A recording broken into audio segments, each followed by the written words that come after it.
Bapak Ibu saudara-saudariku yang terkasih di dalam Tuhan, hari ini Jumat 5 Februari 2021, Gereja Katolik memperingati Santa Agatha,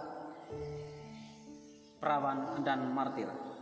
Sabda Tuhan yang akan kita dengar hari ini, bacaan pertama diambil dari surat kepada orang Ibrani bab 13 ayat 1 sampai dengan 8, dan bacaan Injil diambil dari Injil Markus bab 6 ayat 14 sampai dengan 29. Pada kesempatan ini saya akan bacakan kepada kita diambil dari Injil Markus. Tuhan sertamu dan sertamu juga. Inilah Injil Yesus Kristus menurut Markus bab 6 ayat 14 sampai dengan 29. Pada waktu itu Raja Herodes mendengar tentang Yesus, sebab namanya memang sudah terkenal, dan orang mengatakan, Yohanes Pembaptis sudah bangkit dari antara orang mati. Dan itulah sebabnya kuasa-kuasa itu bekerja di dalam dia. Yang lain mengatakan dia itu Elia. Yang lain lagi mengatakan dia itu seorang nabi, sama seperti nabi-nabi yang dahulu. Waktu Herodes mendengar hal itu, ia berkata, bukan, dia itu Yohanes yang sudah kupenggal kepalanya, dan kini bangkit lagi. Memang Herodeslah yang menyuruh orang menangkap Yohanes dan membelenggunya di penjara, berhubungan dengan peristiwa Herodias, istri Filipus saudaranya, karena Herodes telah mengambilnya sebagai istri. Karena Yohanes pernah menegur Herodes, tidaklah halal engkau mengambil istri saudaramu. Karena kata-kata itu, Herodias menaruh dendam pada Yohanes dan bermaksud membunuh dia, tetapi tidak dapat, sebab Herodes segan akan Yohanes karena ia tahu bahwa Yohanes adalah orang yang benar dan suci, jadi ia melindunginya. Tetapi setiap kali mendengar Yohanes, hati Herodes selalu terombang-ambing, namun ia merasa senang jika mendengarkan dia. Akhirnya tiba juga kesempatan yang baik bagi Herodias ketika Herodes pada hari ulang tahunnya mengadakan perjamuan untuk para pembesar, para perwira, dan orang-orang terkemuka di Galilea. Pada waktu itu putri Herodias tampil lalu menari, dan ia menyukakan hati Herodes serta tamu-tamunya. Maka raja berkata kepada gadis itu,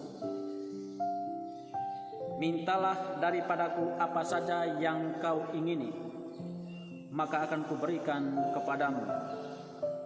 Lalu Herodes bersumpah kepadanya, apa saja yang kau minta akan kuberikan kepadamu, sekalipun itu setengah dari kerajaanku. Anak itu pergi dan menanyakan ibunya, apa yang harus kuminta? Jawab ibunya, kepala Yohanes Pembaptis. Maka cepat-cepat ia pergi kepada raja dan meminta, aku mau supaya sekarang juga engkau berikan kepadaku kepala Yohanes Pembaptis dalam sebuah talam. Maka sangat sedihlah hati raja, tetapi karena sumpahnya dan karena segan terhadap tamu-tamunya, ia tidak mau menolaknya. Raja segera menyuruh seorang pegawai dengan perintah supaya mengambil kepala Yohanes Pembaptis. Orang itu pergi dan memenggal kepala Yohanes di penjara. Ia membawa kepala itu dalam sebuah talam dan memberikannya kepada gadis itu, dan gadis itu memberikannya pulang kepada ibunya. Ketika murid-murid Yohanes mendengar hal itu, mereka datang dan mengambil mayatnya lalu membaringkannya dalam kubur. Demikianlah Injil Tuhan. Terpujilah Kristus.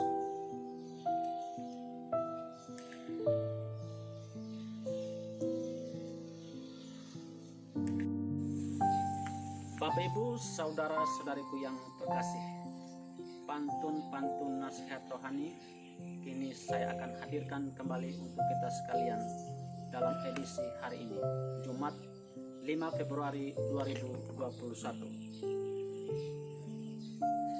Menyimpan barang di dalam bagasi, barang pertanian dan juga gerobak. Setiap teguran menimbulkan reaksi, entah menerima ataupun menolak. Ya. Melihat orang sedang berpacaran, mereka pun duduk di pinggir sawah, menerima dengan baik setiap teguran. Sadarkan kita pasti ada yang salah. 3. Tanamanku di kebun baru dipagari untuk menghindari binatang melata. Kesalahan diri tidak dinilai sendiri, justru orang lain yang menilai kita. Pelindung gereja di stasiun pedalaman memberi namanya Maria Assumpta. Ketika sesama memberi penilaian, artinya peduli dan perhatian dengan kita. 3.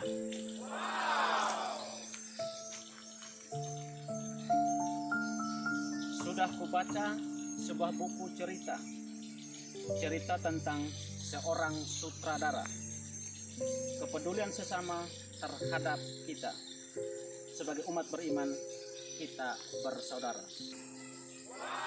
Di pekan depan adakan kegiatan angkat sumpah seorang pejabat.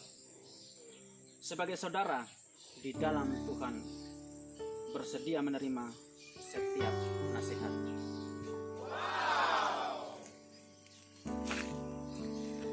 Bapak Ibu, saudara-saudariku yang terkasih, demikianlah pantun-pantun nasihat rohani yang sudah saya bagikan kepada kita sekalian, dan saya mengajak kita semua untuk terus-menerus merenungkan perjalanan kehidupan bagaimana kita, karena kita harus yakin, kita harus mengerti bahwa beriman itu bermanfaat. Selamat merenung, salam dan berkat Tuhan.